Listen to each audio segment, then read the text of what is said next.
Ayat hari ini adalah 2 Samuel pasal 19 ayat 20 sampai pasal 11 ayat 19. Mari kita baca bersama. Kemudian berkatalah Absalom kepada Ahitofel, "Berilah nasihat. Apakah yang harus kita perbuat?" Lalu jawab Ahitofel kepada Absalom, "Hampirilah gundik-gundik ayahmu yang ditinggalkannya untuk menunggu istana. Apabila seluruh Israel mendengar bahwa engkau telah membuat dirimu dibenci oleh ayahmu, maka segala orang yang menyertai engkau akan dikuatkan hatinya. Maka dibentangkanlah kemah bagi Absalom di atas sotoh. Lalu Absalom menghampiri gundik-gundik ayahnya di depan mata seluruh Israel. Pada waktu itu, nasihat yang diberikan Ahitofel adalah sama dengan petunjuk yang dimintakan daripada Allah. Demikianlah dinilai setiap nasihat Ahitofel, baik oleh Daud maupun oleh Absalom. Berkatalah Ahitofel kepada Absalom, "Izinkanlah aku memilih 12.000 orang, maka aku akan bersiap dan mengejar Daud pada malam ini juga. Aku akan mendatangi dia, selagi ia lesu dan lemah semangatnya, dan mengejutkan dia. Seluruh rakyat yang ada bersama-sama dengan dia akan melarikan diri, maka aku dapat menewaskan raja sendiri. Demikianlah aku akan membawa pulang seluruh rakyat itu kepadamu seperti seorang mempelai perempuan kembali kepada suaminya. Jadi, engkau mencari nyawa satu orang saja, sedang seluruh rakyat tetap selamat." Perkataan ini disetujui oleh Absalom dan oleh semua tua-tua Israel. Tetapi berkatalah Absalom, "Panggillah juga Husai, orang Arki itu, supaya kita mendengar apa yang hendak dikatakannya." Ketika Husai datang kepada Absalom, berkatalah Absalom kepadanya demikian, "Beginilah perkataan yang dikatakan Ahitofel. Apakah kita turut nasihatnya? Jika tidak, katakanlah." Lalu berkatalah Husai kepada Absalom, "Nasihat yang diberikan Ahitofel kali ini tidak baik."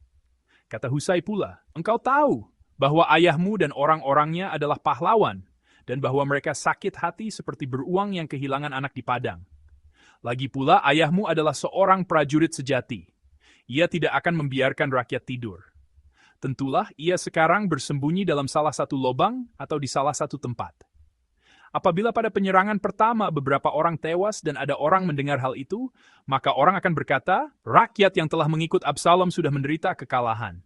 Maka seorang gagah perkasa sekalipun, yang hatinya seperti hati singa, akan tawar hati sama sekali. Sebab seluruh Israel tahu bahwa ayahmu itu seorang pahlawan, dan orang-orang yang bersama-sama dia adalah orang gagah perkasa. Sebab itu kunasihatkan, suruhlah seluruh Israel dari Dan, sampai Bersyeba berkumpul kepadamu. Seperti pasir di tepi laut banyaknya, dan engkau sendiri juga harus turut berpur. Apabila kita mendatangi dia di salah satu tempat, di mana ia terdapat, maka kita akan menyergapnya, seperti embun jatuh ke bumi, sehingga tidak ada yang lolos, baik dia maupun orang-orang yang menyertainya. Dan jika ia mengundurkan diri ke suatu kota, maka seluruh Israel akan mengikat kota itu dengan tali, dan kita akan menyeretnya sampai ke sungai, hingga batu kecil pun tidak terdapat lagi di sana." Lalu berkatalah Absalom dan setiap orang Israel, "Nasihat Husai, orang Arki itu, lebih baik daripada nasihat Ahitofel. Sebab Tuhan telah memutuskan bahwa nasihat-nasihat Ahitofel yang baik itu digagalkan, dengan maksud supaya Tuhan mendatangkan celaka kepada Absalom. Amin." Minggu lalu, seperti yang kita lihat bersama, Absalom memberontak terhadap Daud. Ini bukan terjadi secara tiba-tiba. Selama 4 tahun ia berdiri di dekat pintu gerbang kota, mendengarkan perkara rakyat, merebut hati orang Israel, lalu akhirnya menguasai Yerusalem. Pada akhirnya, Daud harus melarikan diri dari Yerusalem karena anaknya sendiri. Namun pada saat krisis itu, ada ancaman lain yang lebih tersembunyi di hadapan Daud. Ancaman itu adalah Ahitofel. Ia pernah menjadi penasihat Daud yang paling dipercaya. Tetapi sekarang ia berada di pihak Absalom. Maka muncul satu pertanyaan, mengapa Ahitofel mengkhianati Daud? Alkitab tidak secara langsung menjelaskan mengapa Ahitofel bergabung dengan Absalom. Namun dari bagian lain, kita dapat menduga alasannya. Dalam 2 Samuel 23-34 disebutkan nama anak Ahitofel, yaitu Eliam. Dan dalam 2 Samuel 11:3, Batsyeba disebut sebagai anak Eliam dan istri Uria, orang Hetu. Dengan kata lain, Ahitofel adalah kakek Batsyeba. Jika kita memikirkan hal ini, kita dapat membayangkan betapa dalam luka yang ditinggalkan oleh dosa Daud dengan Batsyeba dan kematian Uria dalam hati Ahitofel.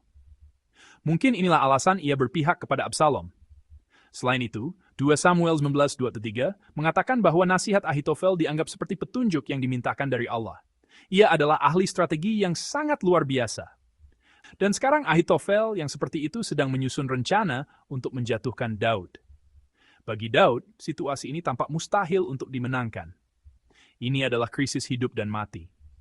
Melalui firman pada dini hari ini, kita ingin melihat Daud dalam krisis ini dan peristiwa-peristiwa di sekelilingnya.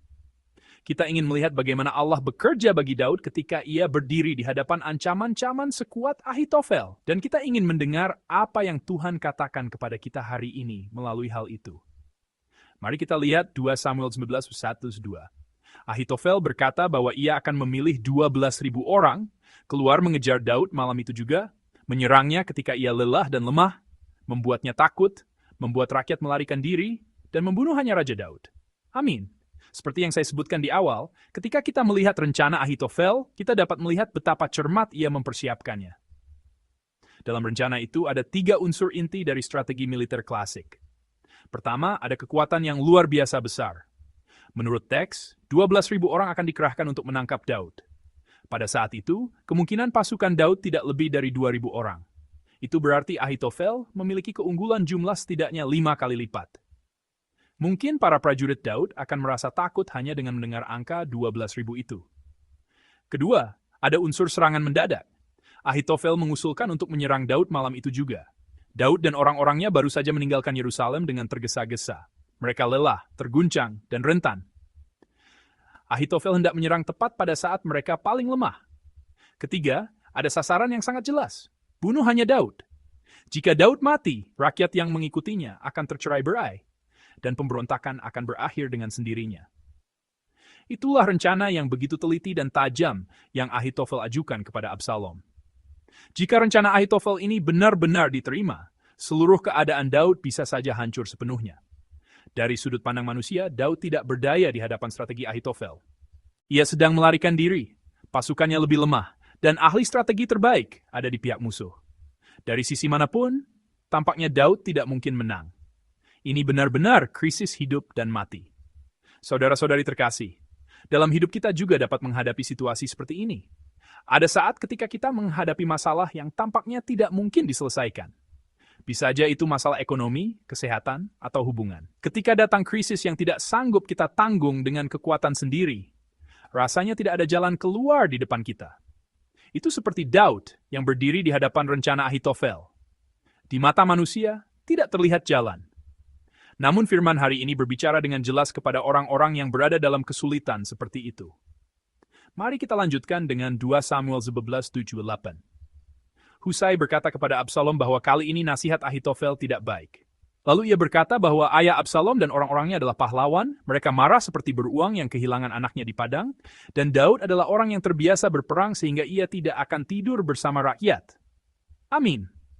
Dari sisi Daud, ini adalah krisis hidup dan mati.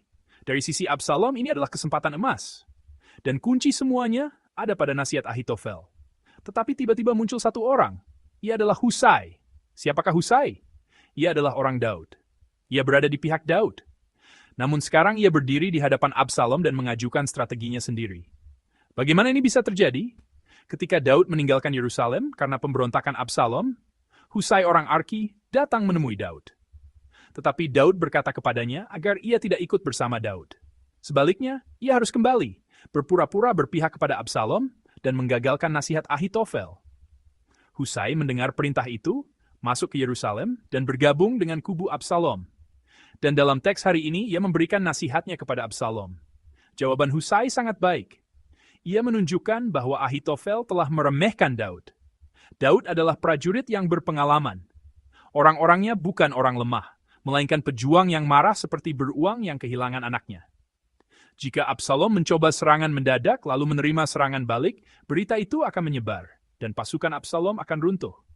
Husai tidak berhenti di situ, ia juga menawarkan pilihan lain. Ia berkata bahwa seluruh Israel dari Dan sampai Beersheba harus dikumpulkan, dan Absalom sendiri harus memimpin pasukan melawan Daud. Usulan untuk memimpin pasukan secara langsung menggoyahkan hati Absalom. Namun kita perlu memperhatikan satu hal. Jika dinilai dengan tenang, rencana Husai lebih lemah daripada rencana Ahitofel. Mengumpulkan pasukan besar membutuhkan banyak waktu. Dalam waktu itu, Daud dapat melarikan diri lebih jauh dan mempersiapkan pertahanan. Secara strategi, rencana Ahitofel jauh lebih unggul. Meskipun demikian, Absalom dan para tua-tua Israel memutuskan bahwa rencana Husai lebih baik daripada rencana Ahitofel. Lalu mereka mengikuti jalan itu. Mengapa Absalom membuat pilihan yang begitu bodoh? Jawabannya dalam 2 Samuel 15:31. Ketika Daud mendengar bahwa Ahitofel ada di antara para pemberontak, ia berdoa, "Ya Tuhan, gagalkanlah nasi Ahitofel."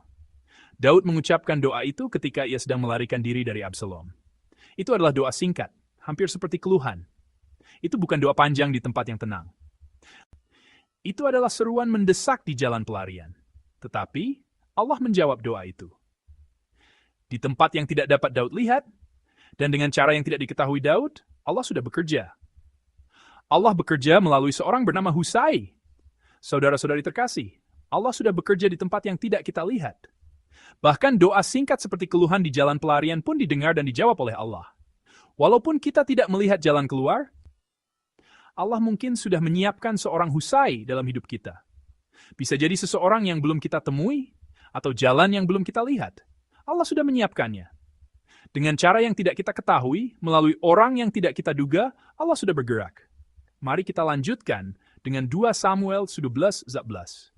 Absalom dan semua orang Israel berkata bahwa nasihat Husai orang Arki lebih baik daripada nasihat Ahitofel. Dan teks menjelaskan bahwa hal itu terjadi karena Tuhan telah memutuskan untuk menggagalkan nasihat Ahitofel yang baik, supaya malapetaka datang atas Absalom. Amin. Satu ayat ini menembus seluruh bagian firman hari ini. Seperti yang kita lihat, secara manusia tidak ada penjelasan mengapa Absalom memilih rencana Husai. Rencana Ahitofel jelas lebih baik. Namun teks mengatakan dengan jelas, Tuhan telah menentukan untuk menggagalkan nasihat Ahitofel yang baik. Seorang ahli perjanjian lama Robert Bergen menafsirkan adegan ini demikian. Ini adalah campur tangan langsung dari Allah. Apa artinya? Artinya, sebaik apapun hikmat manusia, sekuat apapun kuasa manusia, tidak ada yang dapat menghalangi apa yang telah Allah tetapkan. Dalam teks hari ini, Daud sedang melarikan diri dan tidak dapat melakukan apa-apa. Tetapi Allah memerintah seluruh keadaan. Pada akhirnya, Allah yang membuat keputusan. Saudara-saudari terkasih, bagaimana keadaan kita hari ini? Apakah Anda sedang berdiri di depan masalah yang tidak sanggup Anda tanggung dengan kekuatan sendiri? Apakah Anda berada dalam keadaan di mana, sekeras apapun berpikir, tidak ada jalan keluar yang terlihat? Daud juga demikian. Ia sedang melarikan diri dan tidak dapat berbuat apa-apa. Tetapi kuasa penentu sejarah ada di tangan Allah.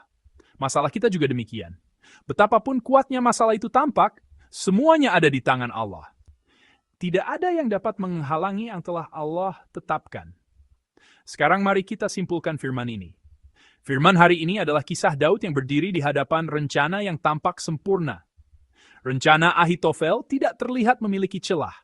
Di mata manusia, Daud tidak mungkin menang. Tetapi Allah sudah bekerja.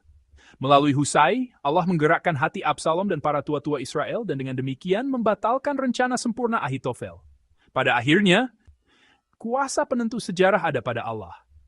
Karena itu, kiranya dini hari ini menjadi waktu bagi kita untuk meletakkan di hadapan Allah hal-hal yang tidak dapat kita selesaikan. Sekalipun ada kesulitan seperti Ahitofel, sekalipun ada masalah yang terlalu berat bagi kekuatan kita, ingatlah bahwa kuasa atas sejarah ada pada Allah. Ingatlah bahwa Allah itu juga memerintah hari kita. Kiranya anugerah untuk menyerahkan semuanya kepada Allah menyertai kita semua. Kiranya doa Daud menjadi doa kita hari ini. Ya Tuhan, gagalkan nasihat Ahitofel. Saya percaya Allah yang menjawab doa Daud itu juga akan menjawab doa-doa kita hari ini.